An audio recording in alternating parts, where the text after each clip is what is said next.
36 दिन, सैकड़ों घंटे, भूख हड़ताल, लाठीचार्ज, एफआईआर, आंसू गैस, सियासत और सड़कों पर संघर्ष।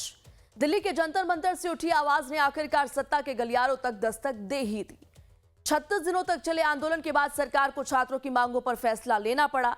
लेकिन सवाल सिर्फ जीत का नहीं है, सवाल यह है कि क्या यह सिर्फ एक आंदोलन की सफलता है या फिर देश की नई पीढ़ी ने सत्ता को यह संदेश दे दिया है कि अब उनकी आवाज को अनसुना करना आसान नहीं होगा।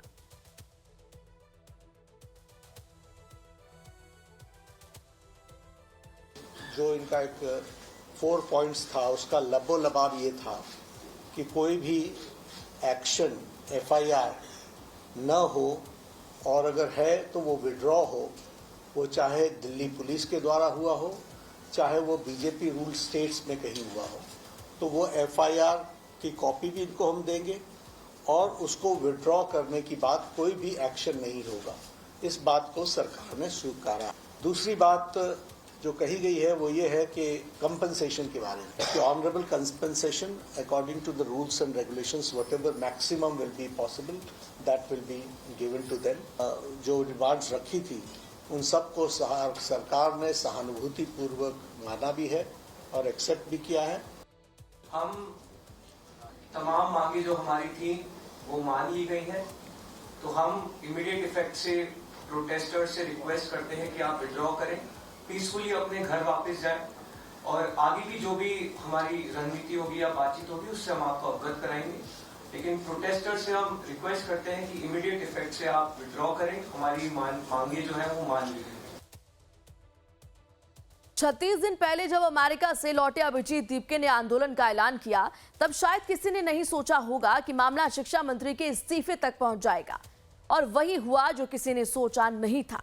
लेकिन सीजेपी और जेन जी को यह यकीन था कि उनकी मेहनत रंग लाएगी, सरकार तीनों मांगे मान जाएगी। वो 3 मांगे जिसको लेकर सीजेपी अडिग थी, छात्र डटे थे और सरकार ने सीजेपी की तीनों मांगे मान भी ली। पहली मांग शिक्षा मंत्री का इस्तीफा, दूसरी मांग छात्रों पर दर्ज मुकदमे वापस लिए जाएं और तीसरी और सबसे अहम मांग नीट पीड़ितों को 1 करोड़ रुपए का मुआवजा दिया जाए। सरकार के फैसले के बाद जब धर्मेंद्र प्रधान ने अपना इस्तीफा सौंपा तो वो काफी भावुक दिखे और इस्तीफा देने के बाद उन्होंने छात्रों को संदेश भी दिया।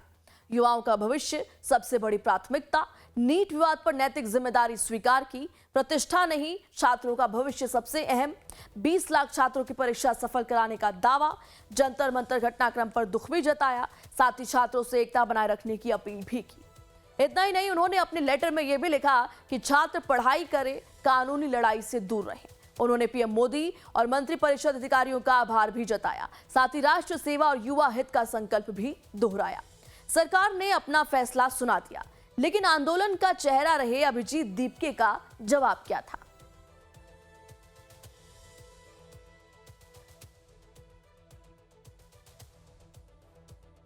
दीपके ने खुशी तो जाहिर की, लेकिन साफ कहा यह लड़ाई किसी एक मंत्री की नहीं, पूरे सिस्टम की है और इसलिए यही विराम नहीं, ये सिर्फ पहला पड़ाव है।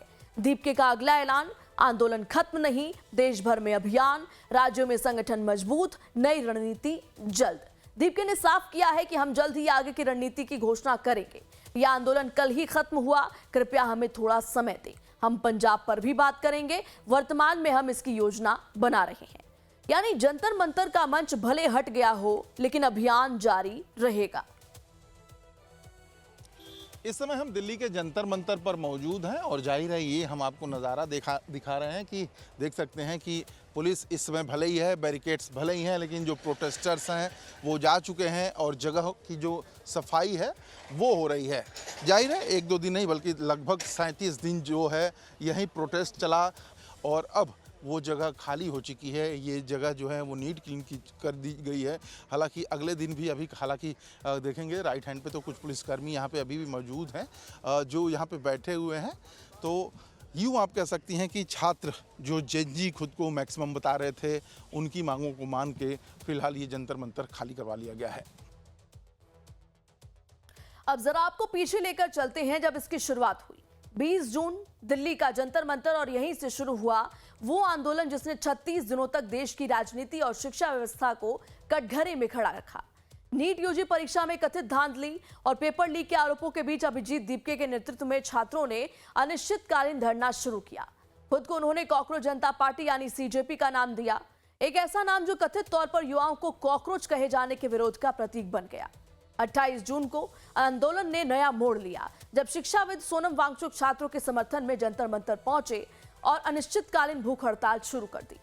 उनकी एक ही मांग थी, पेपर लीक मामले में जवाबदेही तय हो और शिक्षा मंत्री इस्तीफा दे। 18 जुलाई भूख हड़ताल के 20वें दिन वांगचुक की तबीयत बिगड़ी। दिल्ली पुलिस उन्हें स्वास्थ्य कारणों का हवाला देकर धरना स्थल से अस्पताल ले गई। इस कार्रवाई के बाद आंदोलन और तेज हो गया और देश भर में इसकी तस्वीरें चर्चा का विषय बन गई। इसके 2 दिन बाद यानी 20 जुलाई को चलो सांसद मार्च के दौरान पुलिस और प्रदर्शनकारियों के बीच टकराव हुआ। लाठीचार्ज, आंसू गैस और बल प्रयोग के आरोपों ने राजनीतिक विवाद को और गहरा कर दिया। विपक्ष ने भी इस मुद्दे पर सरकार को घेरना शुरू किया। आखिरकार 24 जुलाई को घटनाक्रम ने निर्णायक मोड़ लिया। शिक्षा मंत्री धर्मेंद्र प्रधान ने इस्तीफा दिया। आंदोलनकारियों का दावा है कि सरकार ने उनकी प्रमुख मांगों पर सहमति जताई।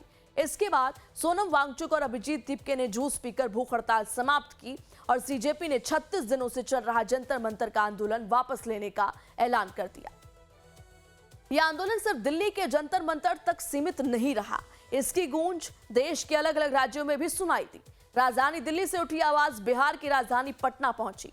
महाराष्ट्र की मुंबई में छात्रों ने सड़कों पर उतरकर प्रदर्शन किया। उत्तर प्रदेश की राजधानी लखनऊ में भी युवाओं ने सरकार के खिलाफ मोर्चा खोला। वहीं मध्य प्रदेश की राजधानी भोपाल में भी छात्र संगठनों ने विरोध दर्ज कराया। यानी एक शहर से शुरू हुआ आंदोलन देखते ही देखते कई राज्यों तक फैल गया। हर जगह मांग लगभग एक ही थी, परीक्षाओं में पारदर्शिता, कथित पेपर लीक पर सख्त कार्रवाई और जिम्मेदारी तय करने की मांग।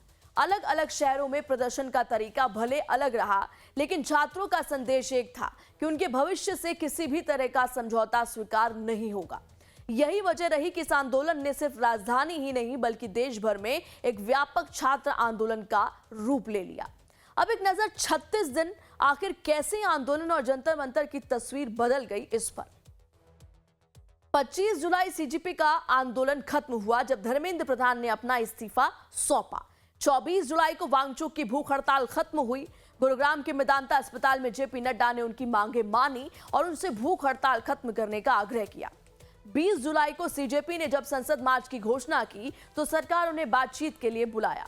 18 जुलाई को तबीयत खराब का हवाला देकर वांगचुक को जंतर मंतर से हटाया गया। 28 जून जब वांगचुक ने भूख हड़ताल शुरू की थी, 20 जून से सीजेपी का अनिश्चितकालीन धरना शुरू हुआ था। 6 जून को सीजेपी के संस्थापक अभिजीत दीपके अमेरिका से भारत आए थे। 4 जून पहली प्रेस कॉन्फ्रेंस से इस आंदोलन का आह्वान किया गया था। 16 मई ये वो दिन जब सोशल मीडिया पर सीजेपी की स्थापना की गई। 15 मई 2026 को सुप्रीम कोर्ट के चीफ जस्टिस सूर्यकांत की टिप्पणी ही वो सबसे बड़ा ट्रिगर यानी मूल वजह बनी जिसने देश के सबसे बड़े युवा आंदोलन यानी कॉकरोच जनता पार्टी को जन्म दिया। 36 दिनों के आंदोलन में कई बार टकराव हुआ, कई बार बातचीत हुई, कई बार हालात बिगड़े, लेकिन आखिरकार सरकार और आंदोलनकारियों के बीच समझौता हो गया। लेकिन इस आंदोलन के दौरान देश भर में कई जगह मुकदमे भी दर्ज हुए। दिल्ली में ही 15 एफआईआर और कई राज्यों में अलग अलग केस। अब सरकार ने इन्हें वापस लेने की बात कही है, लेकिन क्या एफआईआर वापस लेना इतना आसान होता है, ये बड़ा सवाल है। सरकार ने तो अपनी तरफ से आश्वासन दे दिया, परंतु इतना ये टिपिकल मामला है। आपने केवल उन राज्यों को शामिल किया है जहां पर केवल बीजेपी शासित है या दिल्ली की पुलिस जो दिल्ली सरकार के अंदर है या केंद्र सरकार के अंदर है, परंतु उन स्टेट्स का क्या है जहां पर इस तरह के डेमोन्स्ट्रेशन हुए हैं, कॉपिंग हुई है, ये एक अपने आप में बहुत बड़ा सवाल है। सरकार ने चाहते या ना चाहते हुए भी ये तमाम जो कड़वे घूंट जो पिए हैं उनके अंदर ये भी है कि जो 15 एफआईआर हुई हैं जिसमें हमारे सिपाही से लेकर आईपीएस ऑफिसर तक इंजर्ड हुए हैं, सीरियस चोट आई है, अस्पताल में भर्ती हैं, महिलाओं को साथ में बदतमीजी हुई है जंतर मंतर पर महिला पुलिस के साथ में, उस कंडीशन के अंदर जो एफआईआर वापस लेने का जो फैसला है सरकार का, मेरा रुख थोड़ा उससे अलग है। वहीं पेपर लीक के मुद्दे को लेकर सरकार पर विपक्ष भी लगातार हमला करती रही।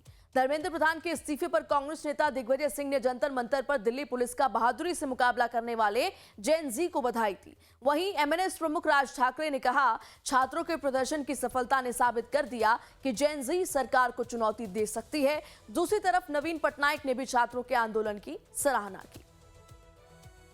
वहाँ का जो जेन जी है, जेन जी का मतलब जिस युवा का जन्म 1997 के बाद हुआ वो जेन जी है। उन्होंने इसको पकड़ लिया और जिस बहादुरी से ये जेन जी ने मुकाबला किया दिल्ली पुलिस का, उन बहादुर नौजवानों को मैं बधाई देता हूँ जिन्होंने जंतर मंतर ही नहीं पूरे देश में जन आंदोलन चलाया। की या देशातले जेनझी हे सरकारच्या झेंझ्या कशा उपटतात हे आपल्याला या आंदोलनातनं कळलं। Gen Z, I'm proud of all of you. You are indeed the strength of our democracy.